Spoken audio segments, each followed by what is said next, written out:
What's up, everybody? Dr. Eric here. I'm going to go over some tools and tips for public speaking and things that I did to get over fears of public speaking. Just to tell you my story, I'm somebody that when I was pretty much my whole life, or specifically was in chiropractic school, when asked to do anything as far as public speaking, it would just kill me. It would enthrall me. It'd be the last thing I wanted to do, and unfortunately, I probably carried into my first 3 to 4 years in practice, despite doing minimum 2 talks a week, right? Plus, if I was including any health talks. So I'm going to talk about how I got over that, and I just want to say that there's many different levels to fears of public speaking, and there's some people that'll tell me like, oh yeah, like I get scared of public speaking, and then but once I get up there, I'm fine, or I'm just scared if I don't know what to say, and I'm like, that's not a fear of public speaking. That's like, you're like a shoe-in, you just need a little bit of practice. Then there's people that are generally pretty scared, and then there's people like me that probably most people that would have fear of public speaking, such as myself, probably would never put themselves in a position to be doing anything in front of people. But I always knew I had something to say. I always knew that I had something I want to convey to people. I knew I had a big mission out there, so I had to get over this. So I'm going to share a couple things that I did personally, and I probably honestly should have done things a lot earlier, a lot better, but it's just kind of like my way, just to kind of trudge through and just be like, it's going to get better, it's going to get better. So there's many different levels.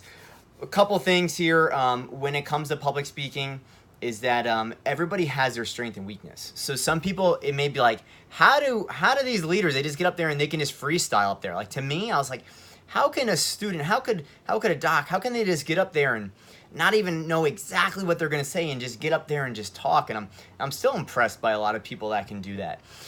So to those people, I say kudos, but to those people, I say, what is your weakness? I mean, everybody has their weakness, everybody has their strength. And so are you, maybe somebody that does that can do that. Maybe their weakness is consistency. Maybe their weakness is they hard work, or organization.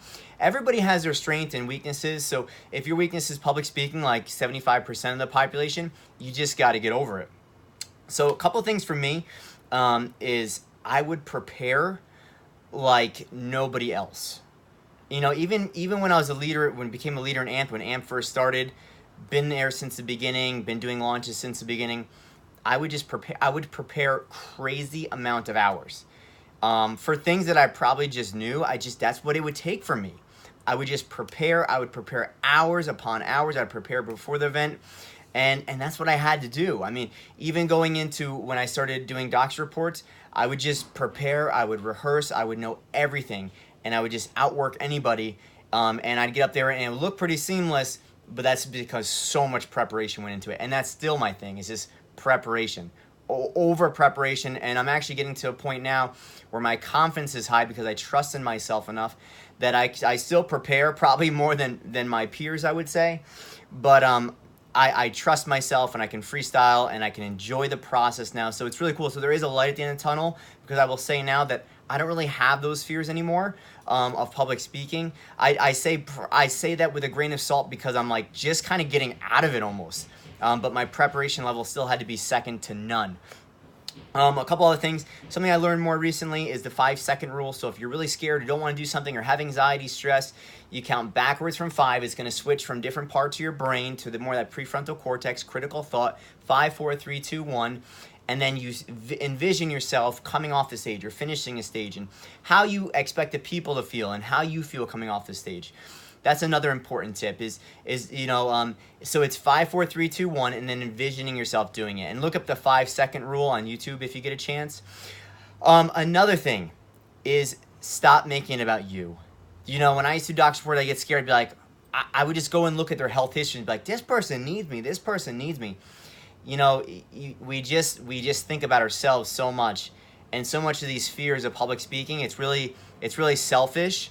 So I say, get over yourself and do it for them. And if you keep that in mind, that's going to help drive you towards it. Because realize this, some people are more drawn to public speaking than others. For me, I like the attention, but I really didn't on the other hand. Like up there, I was like really self-conscious. So I just think that you just have to get enough reps and get through it. But those are some tips. So make it about them. And then another thing is, stop putting people on such a pedestal. Like, we get up, you want to get up in front of club, and you're like, what if they judge me? What if this? Nobody's going to judge you. People are a lot nicer, a lot kinder, a lot more understanding than you would ever imagine. And people know far less than you give them credit for. You do a doctor report in front of a medical doctor, a nurse, surgeon, psychologist, whatever it may be, physical therapist, and we're like, oh my goodness, they know so little about your topic that we just seem to put these people, oh no, they're dressed really nice, they're a business person, they're a lawyer, and we put them on this pedestal. Stop putting people on a pedestal. Stop downplaying what you know, how confident you are, how great you are, and how much you can do for these people. I would envision my talk. I would envision myself going on stage. I'd envision the worst case scenarios happening. I would envision everything. And so through those tips, and sometimes if I was really stressed out, I'd take, super cold showers and kind of reset my nervous system. There's a lot of things I had to do because I was really jacked up, guys. Like, it was like a really tough thing for me to get over.